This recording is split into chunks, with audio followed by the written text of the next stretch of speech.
Hello friends, welcome to the book halls. Let's open our book. നമ്മൾ ഇന്നൊരു poem discuss ചെയ്യാൻ പോവുകയാണ്. The sea is history by Derek Walcott. അപ്പോൾ ഈ പോയത്തിനെ പറ്റി നോക്കുകയാണെങ്കിൽ, ഈ പോയത്തിൽ ഡീൽ ചെയ്യുന്നത് എന്തൊക്കെയാണെന്ന് നോക്കുകയാണെങ്കിൽ, the poem deals with once history, culture and life in general. ഇത് തുടങ്ങുന്നത് തന്നെ ഒരുപാട് ഇൻ്ററോഗേഷൻസുമായിട്ടാണ്. ഇതിൽ പറയുന്നൊരു കാര്യം എന്ന് വെച്ചാൽ, പ്രോസസ്സ് ഓഫ് കോളനൈസേഷൻ എന്ന് പറഞ്ഞാൽ മറ്റൊരർത്ഥത്തിൽ പ്രോസസ്സ് ഓഫ് ഡിനയൽ കൂടിയാണ് എന്ന കാര്യമാണ്. അങ്ങനെ പറയാൻ കാര്യമുണ്ട്, ഈ കോളനൈസ്ഡ് ആയിട്ടുള്ള ആൾക്കാരുടെ, അല്ലെങ്കിൽ അവരുമായിട്ട് അസോസിയേറ്റ് ചെയ്ത് നിൽക്കുന്ന ആൾക്കാരുടെ, അല്ലെങ്കിൽ അവരുടെ എല്ലാ കാര്യങ്ങൾ എന്തിനേയും ഏതിനേയും എന്ത് ചെയ്തിരുന്നു, ഡിനൈ ചെയ്തിരുന്നു. അതുപോലെ തന്നെ ഇതൊരു പ്രോസസ്സ് ഓഫ് ഡിനയൽ മാത്രമല്ല, പ്രോസസ്സ് ഓഫ് റെഫ്യൂസിങ് ആണ്. എന്താണ് അവർ റെഫ്യൂസ് ചെയ്യുന്നത്? To take notice of culture, history, language and all system of thought that would probably exist among the colonised. ഇപ്പോൾ ഇവർ കുറേ ആൾക്കാരെ കോളനൈസ്ഡ് ആയിട്ട് വെച്ചിരിക്കുകയാണ്. ഈ മനുഷ്യർക്ക് എന്തുണ്ട്? അവരുടേതായ കൾച്ചറുണ്ട്, ഹിസ്റ്ററി ഉണ്ട്, ഭാഷയുണ്ട്, തോട്ട്സ് ഉണ്ട്. ഇതിനെയെല്ലാം എന്ത് ചെയ്യാണ്? നോട്ടീസ് ചെയ്യുന്നില്ല. ഇതിനെയെല്ലാം നോട്ടീസ് ചെയ്യാൻ ഈ കോളനൈസ്ഡ് ആയിട്ടുള്ള ആൾക്കാരുടെ ഇത്തരം കാര്യങ്ങൾ നോട്ടീസ് ചെയ്യാൻ വേണ്ടി എന്ത് ചെയ്യാണ്? ഇവർ കോളനൈസേഴ്സ് എന്ത് ചെയ്യാണ്? ഡിനൈ ചെയ്യാണ്, റെഫ്യൂസ് ചെയ്യാണ്. ഓക്കെ, ഇങ്ങനെ അവരുടെ ഹിസ്റ്ററിയും കൾച്ചറും ലാംഗ്വേജും ഒക്കെ ഡിനൈ ചെയ്യപ്പെടുമ്പോൾ അതെന്തായി മാറും? It becomes subordination in a manner of hegemony. അപ്പോൾ എന്ത് ചെയ്യപ്പെടും? ഈ കോളനൈസ്ഡ് പീപ്പിൾ റെഡ്യൂസ് ചെയ്യപ്പെടും, താഴ്ത്തപ്പെടും. എന്തായിട്ട്? അല്ലെങ്കിൽ എങ്ങനെയുള്ള ആൾക്കാരായിട്ട്? To the status of unevolved people. ഇവർ അൺഇവോൾവ്ഡ് പീപ്പിളാണ് എന്ന രീതിയിൽ തരം താഴ്ത്തപ്പെടും. അതുകൊണ്ട് തന്നെ ഈ കോളനൈസ്ഡ് ആയിട്ടുള്ള ആൾക്കാരുടെ ജീവിതം എന്ന് പറയുന്നത് എന്തായി മാറും? ഒപ്രസീവായി മാറും. അപ്പോൾ ഇതൊക്കെയാണ് നമ്മൾ ഈ പോയത്തിൽ കാണുന്നത്. അതുപോലെ തന്നെ ഈ poem the sea's history is heavily packed with biblical images. ഇനി നമ്മൾ പോം അനലൈസ് ചെയ്യുകയാണെങ്കിൽ ആദ്യത്തെ ലൈൻസ് ഇങ്ങനെയാണ് വരുന്നത്. Where are your monuments, your battles, martyrs, where is your tribal memory, search in their grey worlds the sea has locked them up, the sea is history എന്നാണ്. അപ്പോൾ അദ്ദേഹം ചോദിക്കുന്നത് ഇതൊക്കെ എവിടെ നിന്നാണ്? എന്തൊക്കെ? Monuments, battles, martyrs, tribal memory. അപ്പോൾ അദ്ദേഹത്തിന് അറിയണം എവിടെയാണ് ഹിസ്റ്ററി, എവിടെയാണ് നിങ്ങളുടെ കൾച്ചർ, എവിടെയാണ് നിങ്ങളുടെ ലാംഗ്വേജ്, എവിടെയാണ് ഇതൊക്കെ എവിടെയാണ്. He wants to know where is the history. ആരുടെ ഹിസ്റ്ററി? ഈ കോളനൈസ്ഡ് പീപ്പിളിൻ്റെ history. He wants to know where is the history, where is the culture, language which according to him is glorious but undiscovered. ഇതിനെയൊക്കെ അദ്ദേഹം, ഈ കൾച്ചറിനെയും ലാംഗ്വേജിനെയും ഒക്കെ അദ്ദേഹം എങ്ങനെയാണ് consider ചെയ്യുന്നത്? ഗ്ലോറിയസ് ആയിട്ടാണ് കൺസിഡർ ചെയ്യുന്നത്. പക്ഷേ ഇവയെല്ലാം എങ്ങനെയാണ്? അൺഡിസ്കവേർഡാണ്. എവിടെയാണ് നിങ്ങളുടെ ഭാഷ, നിങ്ങളുടെ സംസ്കാരമൊക്കെ എവിടെയാണ് എന്ന് കോളനൈസ്ഡ് ആയിട്ടുള്ള ആൾക്കാരോട് അദ്ദേഹം ചോദിക്കുകയാണ്. അപ്പോൾ അദ്ദേഹത്തിനോട് തന്നെ മറുപടി പറയുകയാണ്. അദ്ദേഹം ഇങ്ങനെ ചോദിച്ചിട്ട് അദ്ദേഹം തന്നെ മറുപടി പറയുകയാണ്. അദ്ദേഹം മറുപടി പറയുന്നത് history is hidden in the see എന്നാണ്. ഹിസ്റ്ററി, ചരിത്രം കടലിൽ ഒളിപ്പിച്ച് വെക്കപ്പെട്ടിരിക്കുകയാണ് എന്നുള്ള കാര്യമാണ്. അപ്പോൾ ഇവിടെ സീ റെപ്രസെൻ്റ് ചെയ്യുന്നത് ഒരു സ്റ്റോർ ഹൗസാണ്. എന്തിൻ്റെയൊക്കെ സ്റ്റോർ ഹൗസാണ്? ലോസ്റ്റായിപ്പോയ കൾച്ചറിൻ്റെ, സാക്രിഫൈസിൻ്റെ, ലാംഗ്വേജിൻ്റെ, ഇതിൻ്റെയൊക്കെ. അതുപോലെ ആഫ്രിക്കൻസിൻ്റെ പേടി, അവരുടെ സങ്കടങ്ങൾ, അവരുടെ ഒപ്രഷൻ, ഇതിൻ്റെ എല്ലാം, ഈ ലോസ്റ്റായിപ്പോയ ഇത്തരം കാര്യങ്ങളുടെ എല്ലാം ഒരു സ്റ്റോർ ഹൗസാണ് സീ എന്ന് പറയുന്നത്. അവിടെ എന്ത് ചെയ്യാണ്? ചരിത്രവും ഒളിപ്പിച്ച് വെച്ചിരിക്കുകയാണ്. Thus sea itself is a history. എല്ലാം സീയിൽ ഒളിപ്പിച്ച് വെച്ചിരിക്കുകയാണ്. അതുകൊണ്ട് തന്നെ സീ എന്ന് പറയുന്നത് തന്നെ ഹിസ്റ്ററിയായി മാറുന്നു. ഇനി വരുന്ന ലൈൻസ് ഇങ്ങനെയാണ്. First there was the heaving oil, heavy as chaos, then like a light at the end of a tunnel, the lantern of a caravel, and that was Genesis. Then there were the packed cries, the shit, the morning exodus. ഈ ലൈൻസിൽ അദ്ദേഹം എന്താണ് പറയുന്നത്? അദ്ദേഹം സംസാരിക്കുന്നത് colonist കരീബിയൻസിനെ പറ്റിയാണ്. അവരെങ്ങനെയാണ്? അൺസ്കിൽഡാണ്, useless ആണ്, എന്തുപോലെ? Crude oil പോലെ. അങ്ങനെ ഇരിക്കുമ്പോഴാണ് ഈ കോളനിസ്റ്റ് ആയിട്ടുള്ള ആൾക്കാർ വരുന്നത് with a light in a ship. കയ്യിലൊരു വിളക്കൊക്കെ ആയിട്ട്, അല്ലെങ്കിൽ പ്രകാശവുമായിട്ട് വരികയാണ്. To make poets country as they imagined. അവിടെ എന്ത് ചെയ്യാണ്? അവർ പോയട്രിൻ്റെ കൺട്രിയെ എന്ത് ചെയ്യാണ്? മാറ്റിമറിക്കുകയാണ്. As they imagined. ഈ ഷിപ്പ് റെഫർ ചെയ്യുന്നത് 15-ാം നൂറ്റാണ്ടിൽ വന്നിട്ടുള്ള പോർച്ചുഗീസ് ഷിപ്പുകളെയാണ്. ഈ ഷിപ്പുകൾ ഉപയോഗിച്ചിട്ടാണ് വെസ്റ്റ് ആഫ്രിക്കയും അറ്റ്ലാന്റിക് ഓഷനും ഒക്കെ എക്സ്പ്ലോർ ചെയ്തിട്ടുള്ളത്. അപ്പോൾ ഇവർ ഇങ്ങനെ അൺസ്കിൽഡ് ആയിരുന്നപ്പോൾ, യൂസ്ലെസ് ആയിരുന്നപ്പോൾ ഒരു പ്രകാശവുമായിട്ട് ഈ ഷിപ്പ് വന്നു എന്നാണ് പറയുന്നത്. ഓക്കെ, ഈ ഷിപ്പിലൂടെയാണ് അല്ലെങ്കിൽ ഈ ഷിപ്പിൽ കയറിയിട്ടാണ് ഈ കോളനൈസ്ഡ് ആയിട്ടുള്ള ആൾക്കാർ എന്ത് ചെയ്തത്, ആഫ്രിക്കയിൽ വന്നെത്തിയത്. അതുപോലെ തന്നെ അവരുടെ ആ ഒരു വരവിനെ പോയിട്ട് ഇവിടെ ജെനീസസ് എന്നാണ് പറയുന്നത്. ജെനീസസ് എന്നാണ് നമുക്കറിയാമല്ലോ അല്ലേ, which is the first book of Christian old testament. അപ്പോൾ അദ്ദേഹം പറയുന്നത് അവരുടെ ആ ഒരു ഈ ഷിപ്പിൽ കയറിയിട്ടുള്ള ഇവരുടെ വരവിനെ, കോളനിസ്റ്റിൻ്റെ വരവിനെ അദ്ദേഹം പറയുന്നത് ജെനീസിസ് എന്നാണ്. അതിനൊരു കാരണമുണ്ട്. എന്താണ് കാരണം? History of the African natives began when the European colonist arrived in Africa. ഈ യൂറോപ്യൻ കോളനിസ്റ്റ് ഇവിടെ വന്നപ്പോൾ മാത്രമാണ്, ആഫ്രിക്കയിൽ വന്നപ്പോൾ മാത്രമാണ്, അല്ലെങ്കിൽ അതിനുശേഷം മാത്രമാണ് ആഫ്രിക്കൻ നേറ്റീവ്സിൻ്റെ ചരിത്രം ഉണ്ടാവുന്നത് എന്നുകൊണ്ട് ആണ്. അതുകൊണ്ടാണ് അദ്ദേഹം അവരുടെ വരവിനെ ഉൽപ്പത്തി, ജെനീസിസ് എന്ന് പറയുന്നത്. അവിടെ നിന്ന് മാത്രമേ ആഫ്രിക്കൻസിന് ഹിസ്റ്ററി ഉള്ളൂ, അവിടെ നിന്ന് മാത്രമേ ആഫ്രിക്കൻസിൻ്റെ ഹിസ്റ്ററി തുടങ്ങുന്നുള്ളൂ. ഇങ്ങനെയൊക്കെ പറഞ്ഞാലും ഈ ലൈറ്റ് എന്ന് പറയുന്നത് was not light in reality. അപ്പോൾ ഈ കോളനിസ്റ്റുകളുടെ റിയൽ മോട്ടീവ് എന്ന് പറയുന്നത് എന്തായിരുന്നു? ഈ കരീബിയൻസിനെ അവരുടെ സ്ലേവ് ആക്കുക എന്നതായിരുന്നു. പിന്നെ എക്സോഡസിൻ്റെ ഒരു റെഫറൻസ് വരുന്നുണ്ട്. എക്സോഡസ് എന്ന് പറയുന്നത് second book of the Christian Old Testament ആണ്. അപ്പോൾ ഈ എക്സോഡസിൽ tells the story of the children of Israel leaving the slavery in Egypt under the guidance of Moses. മോസസിൻ്റെ ഗൈഡൻസിൽ എന്ത് ചെയ്യാണ്, ഈ ഈജിപ്ഷ്യൻ സ്ലേവറി ലീവ് ചെയ്യുന്ന കുട്ടികളുടെ ആ ഒരു കഥയൊക്കെ പറയുന്നുണ്ട്. അതാണ് ഇവിടെ പറയുന്നത്. അപ്പോൾ here exodus is used in quite contrary terms. അപ്പോൾ കരീബിയൻ ചിൽഡ്രൻ എന്ത് ചെയ്യാണ്, വെയർ മെയ്ഡ് സ്ലേവ്സ്, എന്നിട്ട് അവരെ എന്ത് ചെയ്യാണ്, അബ്രോഡൊക്കെ കൊണ്ടുപോവാണ്. ഈ പിള്ളേർ ഭയങ്കരമായിട്ട് കരയുന്നൊക്കെ ഉണ്ട് കേട്ടോ, അവരെ അടിക്കുകയും ഹരാസ് ചെയ്യുകയൊക്കെ ചെയ്യുന്നുണ്ട്. അങ്ങനെ ഈ പിള്ളേർ കരയുന്നൊക്കെ ഉണ്ട്. അപ്പം അതിനെയാണ് ഇവിടെ എന്ത് ചെയ്യുന്നത്, കാണിക്കുന്നത്. ഓക്കെ, ഇനി വരുന്ന ലൈൻസ് ഇങ്ങനെയാണ്. Bone soldered by coral to bone mosaics mantled by the benediction of the shark shadow that was the ark of the covenant. ഇവിടെ എന്താ പറയുന്നത്, ഇങ്ങനെ കൊണ്ടുപോകുന്ന സ്ലേവ്സിൽ ചിലരൊക്കെ വഴിയിൽ വെച്ചിട്ട് എന്ത് ചെയ്യും, മരിച്ചു പോകും. അപ്പോൾ ഇവരുടെ എല്ലുകൾ എടുത്തിട്ട് എന്ത് ചെയ്യാണ്, the bones mixed with the corals of the sea to make mosaics അല്ലേ. അപ്പോൾ ഇവർ എന്ത് ചെയ്യുമായിരിക്കും, മരിച്ചു പോകുമ്പോഴത്തെ കടലിലേക്ക് എറിയുമായിരിക്കും ഷിപ്പിൽ നിന്ന്. അപ്പോൾ ഇവരുടെ ബോണ് കടലിൽ പോയിട്ട് കോറൽസ്, സീയിലെ കോറൽസുമായിട്ട് മിക്സായിട്ട് എന്ത് ചെയ്യും, മൊസൈക്സ് ഫോം ചെയ്യും. മൊസൈക്സ് എന്ന് പറയുമ്പോൾ ബ്യൂട്ടിഫുൾ പാറ്റേൺസ് എന്ന് മാത്രമേ ഇവിടെ അർത്ഥമുള്ളൂ കേട്ടോ. എന്നിട്ട് എന്ത് ചെയ്യും, എവിടെയാണ് ഫോം ചെയ്യുന്നത്, കടലിൻ്റെ അടിയിലാണ്, ബോട്ടത്തിലാണ്. Covered by the blessing of the sharks എന്നാണ് പറയുന്നത്. എന്ത് ചെയ്യും, അവിടെ നിറയെ ഷാർക്സൊക്കെ ഉണ്ട്, കടലിൻ്റെ അടിയിലാണല്ലോ. ഷാർക്സൊക്കെ ഇങ്ങനെ അതിന് ചുറ്റുമൊക്കെ ഇങ്ങനെ നീന്തും. Covered by the blessings of the shark എന്നാണ് പറയുന്നത്. Benediction of the shark shadow എന്നാണ് പറയുന്നത്. അപ്പം ഇവിടെ ഷാർക്ക് റെഫർ ചെയ്യുന്ന മറ്റൊരു കാര്യം കൂടിയുണ്ട്. ഷാർക്ക് റെഫർ ചെയ്യുന്നത് colonisers who were thirsty for power. അവരെപ്പോഴും കോളനൈസേഴ്സ് എപ്പോഴും എന്താണ്, തേഴ്സ്റ്റിയാണ് ഫോർ പവർ. അതും കൂടിയാണ് ഷാർക്ക് എന്ന് പറഞ്ഞിട്ട് എന്ത് ചെയ്യുന്നത്, സിഗ്നിഫൈ ചെയ്യുന്നത് അല്ലെങ്കിൽ റെഫർ ചെയ്യുന്നത്. പിന്നെ അദ്ദേഹം പറയുന്ന മറ്റൊരു കാര്യം, ഈ ബ്യൂട്ടിഫുൾ മൊസൈക്ക് എന്ന് പറഞ്ഞില്ലേ, അത് അക്കോർഡിംഗ് ടു ദ പോയിറ്റ് എന്താണ്, ആർക്ക് ഓഫ് ദ കോവനൻ്റ് ആണ്. That means the reward for the കരീബിയൻസിനുള്ള ആ ഒരു റിവാർഡാണിതെന്ന് പറയുന്നുണ്ട്. And according to the poet, the mosaic of the soldiers born are Ark of the Covenant for the Africans and thus have great significance. അപ്പോൾ ഇവർക്കുള്ളൊരു എന്തെന്ന് പറയാം, ഒരു റിവാർഡാണ്, കരീബിയൻസിനുള്ള ഒരു റിവാർഡാണ് ഈ ബ്യൂട്ടിഫുൾ മൊസൈക്ക് എന്നാണ് പോയിട്ട് പറയുന്നത്.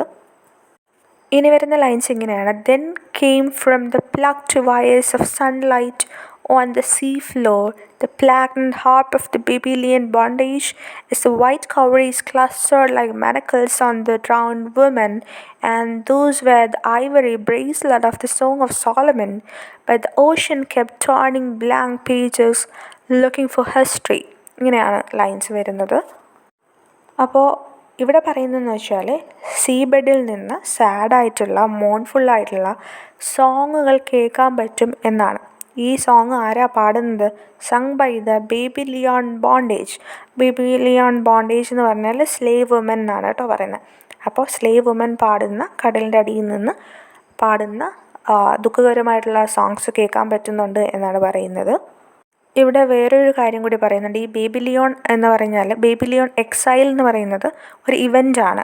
ഇവൻറ്റിൽ എന്ത് ചെയ്യുന്നുണ്ട്, ജൂസ് വെയർ എൻസ്ലേവ്ഡ് ഇൻ ബാബിലിയോൺ. ബാബിലിയോൺ എന്ന് പറഞ്ഞാൽ പ്രസൻറ്റ് ഇറാഖിലുള്ള സ്ഥലമാണ്. അവിടെ എന്ത് ചെയ്യും, ഈ ബാബിലിയോൺ എക്സൈൽ എന്ന് പറയുന്ന ഇവൻറ്റ് നടക്കുമ്പോൾ ഈ ജൂസിനെ എന്ത് ചെയ്യും, എൻസ്ലേവ് ചെയ്യും. ആ ഒരു കാര്യം ഇവിടെ റെഫർ ചെയ്യുന്നുണ്ട്. പിന്നെ ഇങ്ങനെ ഇൻസ്ലേവ് ചെയ്യുന്നതിൽ മരിച്ചു പോകുന്ന സ്ലേവ്സ് ഉണ്ടല്ലോ, മരിച്ചു പോകുന്ന ഈ സ്ലേവ് വിമൻ, അവരുടെ ഡെഡ് ബോഡീസിനെ എന്ത് ചെയ്യും, ദേ ആർ ഡെക്കറേറ്റഡ് വിത്ത് സീഷെല്ലൊക്കെ വെച്ചിട്ട് ഡെക്കറേറ്റ് ചെയ്യും. And look like Ivory bracelets. അപ്പോൾ അവരെ കാണാൻ സീഷെല്ലൊക്കെ വെച്ച് ഡെക്കറേറ്റ് ചെയ്യുമ്പോൾ ആ ബോഡീസിനെ കാണാൻ എന്തുപോലെ ഇരിക്കും എന്നാണ് പറയുന്നത്, ഐവറി ബ്രേസ്ലെറ്റ് പോലെ ഇരിക്കും എന്നാണ് പറയുന്നത്. Ivory bracelet is A costly ornament. So, the story of dead slaves look like that of Babylon exile. Yet the sea keep looking for the history. In the history, African history. The sea are still looking for the African history. ഇനി വരുന്ന lines ഇങ്ങനെയാണ്. Then came the men with eyes heavy as anchors, who sang without toms, brigands who barbecued cattle, leaving their charred ribs like palm leaves on the shore. Then the foaming rabid maw of the tidal waves alloying Port Royal, and that was Jonah, but where is your renaissance? ഇങ്ങനെയാണ് ബാക്കി lines വരുന്നത്. ഇവിടെ പറയുന്നത് ഈ കൊളോണിയലിസ്റ്റിൻ്റെ I എന്ന് പറയുന്നത് ഹെവിയസ് anchors എന്നാണ്. അതായത് ഗ്രീഡിയാണ്, മേഴ്സിലെസ്നെസ് ആണ് ഇവിടെ കാണിക്കുന്നത്.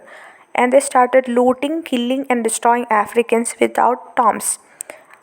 വിത്തൗട്ട് ടോംസ് എന്ന് പറഞ്ഞാൽ ഒരു ശവക്കല്ലറ, ഒരു ടോംബ് എന്ന് പറയുന്നത് മരിച്ചതിന് ശേഷവും അയാളെ ഓർമ്മിക്കുന്ന അല്ലെങ്കിൽ അയാളെ ഓർമ്മിക്കാനുള്ളൊരു അടയാളമാണ്. അതുപോലും ബാക്കി വയ്ക്കാതെ വിത്തൗട്ട് ബീങ് നോട്ടിസ്ഡ് എന്ത് ചെയ്യാണ്, അവരെ മേഴ്സിലെസ്ലി കൊന്നുകളയാണ്. അതുപോലെ തന്നെ they killed and enjoy the forest animals. അതുപോലെ തന്നെ ഈ ഫോറസ്റ്റ് ആനിമൽസിനെ ഇങ്ങനെ കില്ല് ചെയ്യുമ്പോൾ അവരെന്ത് ചെയ്യുന്നുണ്ട്, അതോടൊപ്പം എന്ത് ചെയ്യുന്നുണ്ട്, ഈ നാച്ചുറൽ എക്കോസിസ്റ്റം എന്ത് ചെയ്യുന്നുണ്ട്, ഡിസ്ട്രോയ് ചെയ്യുന്നുണ്ട്. ഏതുപോലെ? പോർട്ട് റോയൽ, ജമൈക്കയിലെ പോർട്ട് റോയൽ ഡിസ്ട്രോയ് ചെയ്യപ്പെട്ട പോലെ. അവിടെ എന്താ സംഭവിക്കുന്നത്, അവിടെ എന്ന് വെച്ചാൽ എർത്ത് വേക്ക് ഉണ്ടായിട്ട് എന്ത് ചെയ്യണം, ആ ഒരു പോർട്ട് മൊത്തത്തിൽ മുങ്ങിപ്പോവുകയാണ് ചെയ്യുന്നത്. അങ്ങനെ ആ സ്ഥലം, ആ പോർട്ട് റോയൽ മൊത്തം നശിച്ചു പോവുകയാണ്. അതുപോലെ ഈ ആൾക്കാർ എന്ത് ചെയ്യുന്നുണ്ട്, ഇവിടുത്തെ ഒരു എക്കോസിസ്റ്റം നശിപ്പിക്കുകയാണ് എന്നാണ് പറയുന്നത്. പിന്നെ ജോന എന്ന് പറഞ്ഞിട്ടൊരു റെഫറൻസ് വരുന്നുണ്ട്. അതൊരു ബിബ്ലിക്കൽ സ്റ്റോറിയാണ്, സ്റ്റോറി ഓഫ് യൂനസിൻ്റെ കാര്യം നോക്കുകയാണെങ്കിൽ ഇയാളെ ഒരു ജയൻറ്റ് ഫിഷ് എന്ത് ചെയ്യുന്നുണ്ട്, വിഴുങ്ങുന്നുണ്ട്. ഡ്രൗണിങ് ഓഫ് പോർട്ട് റോയലിനെ ഈ മനുഷ്യനെ ഫിഷ് വിഴുങ്ങുന്നതുമായിട്ട് നമ്മുടെ പോയിറ്റ് കമ്പയർ ചെയ്യുന്നുണ്ട്. ഇവിടെ പോയിറ്റ് പറയുന്നൊരു കാര്യം എന്ന് വെച്ചാൽ ഈ ഇതെല്ലാം all these things seems to be similar to African sufferings എന്നാണ്. Yet it is not the real African history. അതുകൊണ്ട് തന്നെ ആ റിയൽ ആഫ്രിക്കൻ ഹിസ്റ്ററി അറിയാനുള്ള ആ ഒരു desires to quest for the history അതിപ്പോഴും ഉണ്ട് എന്നാണ് പറയുന്നത്. ഇനി വരുന്ന ലൈൻസ് ഇങ്ങനെയാണ്. So it is locked in them sea sands out there past the reef's moiling shelf where the men of war floated down. Stop on the Googles, I'll guide you there myself. It's all subtle and submarine. Through colonnades of coral, past the gothic windows of sea fans, to where the crusty grouper, wonky-eyed, blinks, weighed by its jewel like a bald queen എന്നാണ്. അപ്പോൾ poet എപ്പോഴും ചോദിക്കുന്നുണ്ടല്ലോ history എവിടെയാണെന്ന്. അതിന് അദ്ദേഹം തന്നെ മറുപടി പറയുന്നതാണ് നമ്മളിവിടെ കാണുന്നത്. ഹിസ്റ്ററി എവിടെയാണ്? History is hidden in the see.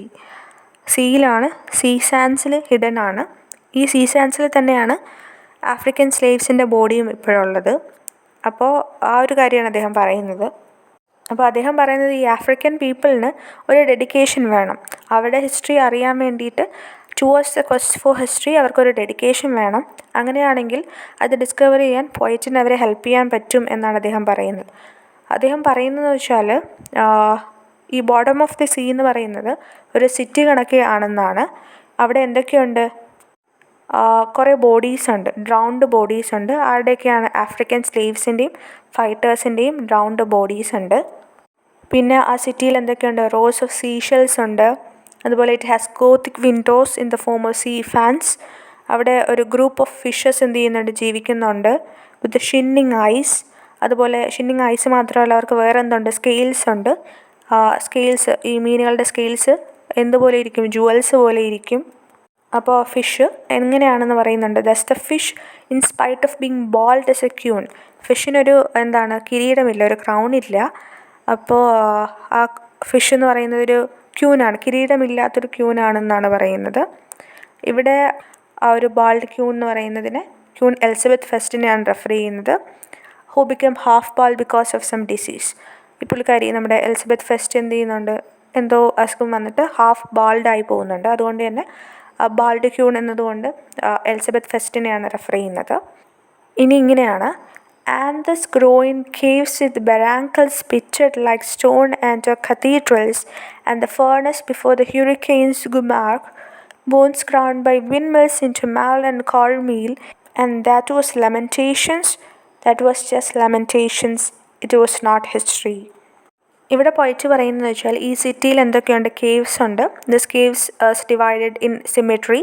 അതുപോലെ കേവ്സ് ഡെക്കറേറ്റ് ചെയ്തിട്ടുണ്ട് വിത്ത് ബർനാക്കിൾസ്. ബർനാക്കിൾസ് എന്ന് പറഞ്ഞാൽ ഓർണമെൻറ്റ്സ് എന്നേ അർത്ഥമുള്ളൂ. അത് വെച്ച് ഡെക്കറേറ്റ് ചെയ്തിട്ടുണ്ട്. അത് ആഫ്രിക്കൻസിന് അതൊരു ഹോളി പ്ലേസ് ആണ്, holy place for the Africans. അതായത് ഈ കോളനൈസ്ഡ് പീപ്പിളിന് ചേർച്ച് പോലെ ഈ ആഫ്രിക്കൻസിന് ഒരു ഹോളി പ്ലേസ് ആണ് ഈ കേവ്സ് എന്ന് പറയുന്നത്. അടുത്ത ലൈനിൽ അദ്ദേഹം കമ്പയർ ചെയ്യുകയാണ്, ആഫ്രിക്കയാണ് കമ്പയർ ചെയ്യുന്നത് വിത്ത് ദ സിറ്റി ഓഫ് ഗൊമറ. ഗൊമറ എന്ന് പറയുന്നത് ഒരു ബിബ്ലിക്കൽ ആൻഡ് ഖുറാനിക് പ്ലേസ് ആണ്. അത് ദൈവത്തിൻ്റെ ശാപത്തിനിരയായിട്ട് ആ സ്ഥലം തീയാൽ നശിപ്പിക്കപ്പെട്ടു എന്നാണ് കഥ. അപ്പോൾ ആ ഒരു സ്ഥലമായിട്ട് ആഫ്രിക്കയെ കമ്പയർ ചെയ്യുകയാണ്.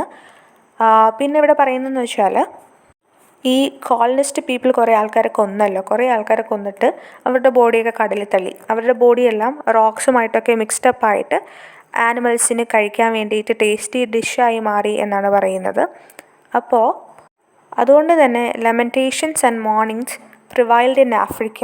അപ്പോൾ നേരത്തെ പറഞ്ഞ പോലെ ഈ ഗൊമറ എന്ന് പറയുന്ന ആ ഒരു പ്ലേസിലെ ആൾക്കാരുടെ സഫറിങ്സുമായിട്ട് ആഫ്രിക്കയുടെ സഫറിങ്സിന് വളരെയധികം സിമിലാരിറ്റി ഉണ്ട്. പിന്നെയും പറയാണ്, സിമിലാരിറ്റി മാത്രമേ ഉള്ളൂ, ഇത് റിയൽ ഹിസ്റ്ററി അല്ല. Real history is yet to be discovered എന്നാണ് പിന്നെയും പറയുന്നത്. ഇനി ഇങ്ങനെയാണ്: then came like comes on the river's drying lip, the brown reeds of villages mantling and coggling into towns, and at evening the midges choirs, and above them the spires lancing the side of God as a sunset, and that was the New Testament. അപ്പോൾ ഇവിടെ പറയുന്നതെന്ന് വെച്ചാൽ ഈ ആൾക്കാർ എന്ത് ചെയ്യുന്നുണ്ട്, ഈ colonisers എന്ത് ചെയ്യുന്നുണ്ട്, അവരുടെ നാച്ചുറൽ എക്കോസിസ്റ്റം നശിപ്പിച്ചിട്ട് അവരുടെ വീടുകൾ, അവരുടെ പരമ്പരാഗതമായ ആ ഒരു വീട് അതെങ്ങനെയാണ് അവരുണ്ടാക്കുന്നത്, സ്ട്രോ വെച്ചിട്ടാണ്, ബ്രൗൺ റീഡ്സ് വെച്ചിട്ടാണ്. അതിലേക്ക് ഇവർ നശിപ്പിക്കുകയാണ്. എന്നിട്ട് അവരെന്ത് ചെയ്യാണ്, അവിടെ ടൗൺസ് ബിൽഡ് ചെയ്യുകയാണ്. ഈ ടൗൺസ് കണ്ടാൽ layer of ഫ്രോത്ത് on the surface of the river പോലെ തോന്നുമെന്നാണ് പറയുന്നത്. റിവറിൻ്റെ സർഫസിൽ ലെയർ ഓഫ് ഫ്രോത്ത്, കുമിള, പത അതുപോലെ തോന്നും എന്നാണ് പറയുന്നത്. ഇവർ ഇവരുടെ വീടുകളൊക്കെ പൊളിച്ചു കളഞ്ഞിട്ട് അവിടെ ഈ ടൗണൊക്കെ നിർമ്മിക്കുന്നത് അവർക്ക് ആഫ്രിക്കയെ ഡെവലപ്പ് ചെയ്യാൻ, ഒരു ഡെവലപ്പിംഗ് ആഫ്രിക്ക എന്നതിനെ സംബന്ധിച്ച് അവർക്കൊരു പ്ലാനുണ്ട്. ആ പ്ലാൻ അനുസരിച്ചിട്ടാണ് അവരിതൊക്കെ ചെയ്യുന്നത് എന്നാണ് പറയുന്നത്. ഇനി പറയുന്നത് വെച്ചാൽ എങ്ങനെയൊക്കെ ആണെങ്കിലും ഉടനെ തന്നെ അധികം താമസിക്കാതെ തന്നെ വാർ ലൈക്ക് സൗണ്ട്സ് ഒക്കെ പലയിടത്തുനിന്നും കേട്ടു തുടങ്ങി. പിന്നെ സ്പയേഴ്സ് ഓഫ് ചേർച്ച് മിക്കവാറും അല്ലെങ്കിൽ എപ്പോഴും ഗ്ലോറിയാണ് ഡെപ്പിക്റ്റ് ചെയ്തിരുന്നെങ്കിൽ ഇപ്പോൾ ആ ഒരു സൗണ്ട് ഭയങ്കര അധികമായിട്ട് കൂടിയിട്ട് ഒരുപാട് ഒച്ചത്തിലായിട്ട് അത് ദൈവത്തിനെയും ദൈവത്തിൻ്റെ പുത്രനെയും അതായത് ക്രൈസ്റ്റിനെയും എന്ത് ചെയ്യുന്നുണ്ട്, ഹേർട്ട് ചെയ്യാൻ മാത്രം അത്ര ഒച്ചത്തിലായി എന്നാണ് പറയുന്നത്. ഇവിടെ ഒരു പണ്ണ് നമുക്ക് കാണാൻ പറ്റുന്നുണ്ട്. അതായത് മനുഷ്യരാശിയെ രക്ഷിക്കാൻ വേണ്ടിയിട്ട് എന്ത് ചെയ്യാണ്, ക്രൈസ്റ്റ് മരണം ഏറ്റുവാങ്ങുകയാണ് അല്ലേ, ഡെത്ത് ഓഫ് ക്രൈസ്റ്റ്. അതിനെ ഇവിടെ ഒരു പണ്ണായിട്ടാണ് കാണിച്ചിരിക്കുന്നത്. Thus, the good acts in the name of the New Testament were hurting humanity as well as God in reality. Okay, അപ്പോൾ ഈ ന്യൂ ടെസ്റ്റമെൻറ്റിൽ ഗുഡ് ആക്ട്സ്, നല്ല പ്രവൃത്തികൾ എന്ന് പറയുന്നതൊക്കെ യഥാർത്ഥത്തിൽ ഹ്യൂമാനിറ്റിയും അതുപോലെ തന്നെ റിയാലിറ്റിയിൽ ഗോഡിനെയും എന്ത് ചെയ്യാണ്, ഹേർട്ട് ചെയ്യാണ് എന്നാണ് പറയുന്നത്. ഇനി ഇങ്ങനെയാണ്: then came the white sisters clapping to the waves' progress, and that was emancipation, jubilation, oh jubilation, vanishing swiftly as the sea slays rise in the sun. That was not history, that was only faith, and then each rock broke into its own nation. ഇവിടെ white sisters ക്രിസ്ത്യാനിറ്റിയാണ് represent ചെയ്യുന്നത്. അപ്പം പോയിട്ട് പറയുന്നതെന്ന് വെച്ചാൽ Christianity was suppose to bring liberty from paganism, illiteracy and superstitious rituals എന്നാണ്. അപ്പോൾ Christianity കൊണ്ട് ഉദ്ദേശിക്കുന്നത് ഒരു ലിബർട്ടിയാണ്. എന്തെന്നൊക്കെയുള്ള ലിബർട്ടി? ഫ്രം പാഗനിസം, ഇല്ലിട്രസി, അതുപോലെ സൂപ്പർസ്റ്റീഷ്യസ് റിച്വൽസ്. പക്ഷേ ആ ഒരു സന്തോഷം, ആ ഒരു ലിബർട്ടിയുടെ സന്തോഷം ഇമാൻസിപ്പേഷൻ ആക്ട് പോലെ ആയിപ്പോയി എന്നാണ് പറയുന്നത്. ഇമാൻസിപ്പേഷൻ ആക്ട് എന്ന് പറഞ്ഞാൽ 1863 അമേരിക്കയിൽ വന്നൊരു ആക്റ്റാണ്. ആ ആക്ട് പ്രകാരം ഈ ബ്ലാക്ക് ആയിട്ടുള്ള ആൾക്കാരെയൊക്കെ ഈ സ്ലേവറിയിൽ നിന്ന് ഫ്രീ ചെയ്യപ്പെടുന്നുണ്ട്. പക്ഷേ ഇത് അധികകാലം പോയില്ല. ഈ ഒരു ലിബർട്ടിയും ഫ്രീഡവും ഒക്കെ പെട്ടെന്ന് തന്നെ വാനിഷായിപ്പോയി. അപ്പോൾ അതുപോലെ ആയിപ്പോയി ഈ ഒരു കാര്യം എന്നാണ് പറയുന്നത്. അതായത് ഈ ഒരു ഒരു ലിബറേഷൻ, ക്രിസ്ത്യാനിറ്റി കൊണ്ട് ഉദ്ദേശിക്കുന്ന ആ ഒരു ലിബറേഷൻ അത് ഷോർട്ട് ലിവ്ഡ് ആയിപ്പോയി എന്നാണ് പറയുന്നത്. അപ്പോൾ അതിൻ്റെ സെലിബ്രേഷൻസൊക്കെ പെട്ടെന്ന് വാനിഷ്ഡ് ആയിപ്പോയി എന്ന് പറയുന്നുണ്ട്. എന്തുപോലെ ഈ സൺലൈറ്റ് കാരണം കടൽ വെള്ളം വറ്റിപ്പോയതുപോലെ പെട്ടെന്ന് ഈ സെലിബ്രേഷനൊക്കെ വാനിഷ്ഡ് ആയിപ്പോയി എന്നാണ് പറയുന്നത്. അതുപോലെ തന്നെ ഡ്രൈയിങ് ഓഫ് സീ ലൈസ് എന്ന് പറയുന്നത് കൊണ്ട് മറ്റൊരു കാര്യം കൂടി ഇവിടെ ഡെപ്പിക്റ്റ് ചെയ്യുന്നുണ്ട്. ആഫ്രിക്കൻ കൾച്ചറിലെ ആ ഒരു പ്യൂരിറ്റിയുടെ ഒരു വാനിഷിങ് കൂടെ ഇവിടെ റെപ്രസെൻ്റ് ചെയ്യുന്നുണ്ട്. അപ്പോഴും പോയിറ്റ് പറയുന്ന മറ്റൊരു കാര്യം എന്ന് പറഞ്ഞാൽ ഇപ്പോഴും ആഫ്രിക്കൻ ഹിസ്റ്ററി നമ്മൾ കണ്ടുപിടിച്ചിട്ടില്ല എന്നാണ്. African history has not been founded yet. ഈ കാര്യങ്ങളെല്ലാം, ഈ പറഞ്ഞ മൂവ്മെൻറ്റ്സ് എല്ലാം റിലേറ്റഡ് ടു റിലീജിയൻ ആണ്. പക്ഷേ ആഫ്രിക്കൻ ഹിസ്റ്ററി ഒരിക്കലും ബേസ്ഡ് ഓൺ റിലീജിയൻ അല്ല. അതുകൊണ്ട് ഈ മൂവ്മെൻറ്റ്സിനെ ഒന്നും നമുക്ക് ആഫ്രിക്കൻ ഹിസ്റ്ററി ആയിട്ട് കൺസിഡർ ചെയ്യാൻ പറ്റില്ല എന്നാണ് പറയുന്നത്. ആഫ്രിക്ക എന്ന് പറയുന്ന ഒരു ഹ്യൂജ് കൺട്രിയാണ്. അതിനെ ഈ കൊളോണിയലിസ്റ്റ് എന്ത് ചെയ്യാണ്, broke it down into small nations just for their own means. അവരുടെ ആവശ്യങ്ങൾക്കായിട്ട് ഇതിനെ ചെറിയ ചെറിയ നേഷൻസ് ആയിട്ട് മുറിച്ചു എന്നാണ് പറയുന്നത്. ഇനി ഇങ്ങനെയാണ്: then came the snide of flies, then came the secretarial heron, then came the bullfrog bellowing for a vote, fireflies with bright ideas, and bats like jetting ambassadors, and the mantis like khaki pullers, and the 4 caterpillars of judges examining each case closely, and then in the dark ears of ferns and the salt chuckle of rocks with their sea pools there was the sound like a rumor without any echo of history really beginning. ഇവിടെ പോയിട്ട് പറയുന്നത് ആദ്യം വരുന്നത് assembly of ക്ലർജിയാണ്. അവർ buzzing like flies എന്നാണ് പറയുന്നത്. Then came officials like heron എന്ന് പറഞ്ഞാൽ ഒരു ഫിഷ് ഈറ്റിംഗ് ബേർഡാണ്. പിന്നെ വരുന്നത് പൊളിറ്റീഷ്യൻസ് ആണ്. They are asking for votes like frog, തവളകളെ പോലെ വോട്ട് ചോദിക്കുന്നു എന്നാണ് പറയുന്നത്. പിന്നെ വരുന്നത് ഇൻ്റലക്ച്വൽസ് ആണ് വിത്ത് ഇന്നവേറ്റീവ് ഐഡിയാസ്, ഗ്ലോ വോമിനെ പോലെ.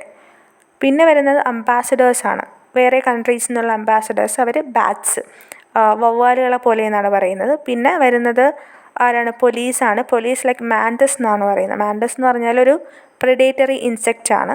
പിന്നെ വരുന്ന ജഡ്ജസ് ആണ്, അവർ കാറ്റർപില്ലേഴ്സിനെ പോലെ എന്നാണ് പറയുന്നത്. ഇങ്ങനെയാണ് ഹോൾ വെസ്റ്റേൺ സിസ്റ്റം ആഫ്രിക്കയിലേക്ക് ഇൻട്രൊഡ്യൂസ് ചെയ്യപ്പെട്ടത് എന്നാണ് പോയിട്ട് പറയുന്നത്. ഇങ്ങനെ, അതായത് വെസ്റ്റേൺ റൂളിനെ അവിടെ നിന്ന് ഓടിക്കാൻ വേണ്ടിയിട്ടാണ് ആഫ്രിക്കൻസ് അവരുടെ സ്വന്തമായ പൊളിറ്റിക്കൽ പാർട്ടീസ് തുടങ്ങിയത്. അങ്ങനെയുണ്ടായ ഈ ഒരു പൊളിറ്റിക്കൽ സിസ്റ്റമാണ് ശരിക്കുള്ള റിയൽ ഹിസ്റ്ററി ഓഫ് ആഫ്രിക്കയെ മാർക്ക് ചെയ്ത് തുടങ്ങുന്നത്. ഇവിടെ കുറേ ഇൻസെക്ട്സിൻ്റെയും ആനിമൽസിൻ്റെയൊക്കെ ഇമേജറി കൊണ്ടുവരുന്നത് അതൊരു ബിബ്ലിക്കൽ റെഫറൻസ് ആണ്. എന്തിൻ്റെ റെഫറൻസാണ്? 10 plagues sent by the God to Egypt, അതിൻ്റെ ഒരു റെഫറൻസാണ് ഇവിടെ കൊണ്ടുവരുന്നത്. അപ്പോൾ പോയറ്റിൻ്റെ ഒരു വ്യൂ എന്ന് പറഞ്ഞാൽ ആഫ്രിക്കയിലേക്ക് വന്ന വെസ്റ്റേൺ പീപ്പിൾ ഇൻസെക്ട്സിനെ പോലെയാണ് എന്നാണ്. ആഫ്രിക്കയിലേക്ക് വന്ന ഇൻസെക്ട്സ് ആയിട്ടാണ് അദ്ദേഹം കൺസിഡർ ചെയ്യുന്നത്. The poet is of the view that the western people are like insects in Africa. അപ്പോൾ ഇത്രയാണ് അദ്ദേഹം ഈ പോയത്തിലൂടെ ഉദ്ദേശിക്കുന്നത്. ആ പോയത്തിൻ്റെ സമ്മറി, പോമൊക്കെ നിങ്ങൾക്ക് മനസ്സിലായിട്ടുണ്ടാവുമെന്ന് വിശ്വസിക്കുന്നു. മനസ്സിലായിട്ടുണ്ടെങ്കിൽ വീഡിയോ ഒന്ന് ലൈക്ക് ചെയ്യുക, ചാനൽ ഒന്ന് സബ്സ്ക്രൈബ് ചെയ്യുക, വീഡിയോ ഷെയർ ചെയ്യുക. Thank you for watching and have a nice day.